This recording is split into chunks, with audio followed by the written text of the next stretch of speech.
মাম্মাম, তুমি কি ডিম রান্না করবে? হ্যাঁ সোনা, কেন? আমাকে ডিম দিয়ে একটা নতুন রেসিপি বানিয়ে খাওয়াও না।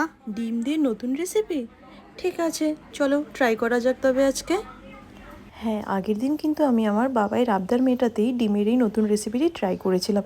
চলো আজকে তোমাদের সাথে ডিমের এই লাজবাব রেসিপিটি শেয়ার করা যাক। প্রথমে কড়াইতে তেল গরম করে জিরে, তেজপাতা আর একটু গোটা গরম মশলা ফোড়ন দিয়ে দিলাম। তারপর আমি এখানে আগে থেকে কেটে রাখা পেঁয়াজ কুচিগুলি দিয়ে দিলাম, দিয়ে একটু পরিমাণে ভেজে নিতে হবে।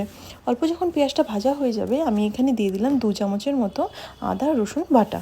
তারপর একটু নেড়েচেড়ে নিয়ে আমি এখানে দিয়ে দিচ্ছি টমেটো পিউরি। এখানে কিন্তু আমার 2টো গোটা টমেটো ছিল। তারপর আমি এখানে প্লেটে মশলাগুলো সব রেডি করে নিয়েছি। এখানে দেখো জিরে গুঁড়ো, ধনে গুঁড়ো, লাল লঙ্কা গুঁড়ো, ঝাল লঙ্কা গুঁড়ো আর ছিল হলুদ গুঁড়ো। সব মশলাগুলোকে আমি একসাথেই দিয়ে দিলাম। এবার কিন্তু মশলাগুলোকে আমাদের খুব ভালো করে কষিয়ে নিতে হবে, যেন আমাদের মশলার কাঁচা গন্ধটা চলে যায়। এবার আমি অল্প নুন দিয়ে দিলাম, সাথে অল্প করে জলও দিয়ে দিলাম। তারপরে কিন্তু মশলাগুলোকে আর একটু ফ্রাই করে নিতে হবে। মশলাগুলো যখন ফ্রাই করা হয়ে যাবে তারপর আমি কাজু বাদাম বাটা দিয়ে দিলাম, দিয়ে আবার একটু ভালো করে নাড়াচাড়া করে নিচ্ছি। যখন মশলা থেকে কাঁচা গন্ধটা চলে যাবে, তেল ছেড়ে আসবে, তখন অল্প জল দিয়ে দেব। জল দিয়ে ঢাকা দিয়ে দিলাম। যখন আমাদের এই ঝোলটা ফুটে আসবে তখন আমি দিয়ে দেব আবারও কিছুটা ফ্রেশ ক্রিম। তারপর আমি দিয়ে দিব গোটা গরম মশলা। তারপর আমি এখানে দিয়ে দিচ্ছি হাতে করে স্ম্যাশ করে অল্প করে কসুরি মেথি দিয়ে দিলাম, দিয়ে আবারও কিন্তু একটু ভালো করে নাড়াচাড়া করে নেব। নাড়াচাড়া করে 2 মিনিটের মতন ফুটতে দিতে হবে। তারপর কিন্তু ফুটে আসলে এক এক করে আমরা ডিমগুলোকে ফাটিয়ে এর মধ্যে দিয়ে দিব। এবার ডিমের ওপর থেকে অল্প করে নুন ছিটিয়ে দিলাম, দিয়ে দিলাম অল্প গোলমরিচের গুঁড়ো আর আগে থেকে কেটে রাখা ধনেপাতা কুচি। তোমরা কিন্তু চাইলে এখানে চাট মশলাও ব্যবহার করতে পারো।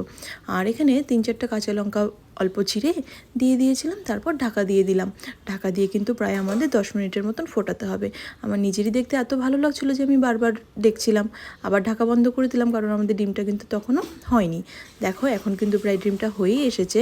আমি কিন্তু খুব বেশি ঝোল রাখতে চাইছিলাম না, তাই যতক্ষণ না পর্যন্ত ঝোলটা আমাদের শুকিয়ে আসে ততক্ষণ পর্যন্ত ওয়েট করতে হবে। দেখো এটা কিন্তু তৈরি হয়ে গেছে ডিমের এই রেসিপিটি। যার জন্য বানিয়েছিলাম তাকে এবার খাইয়ে তার থেকে শুনে নেবো যে তার কেমন লাগলো, মানে আমার বাবাইকে।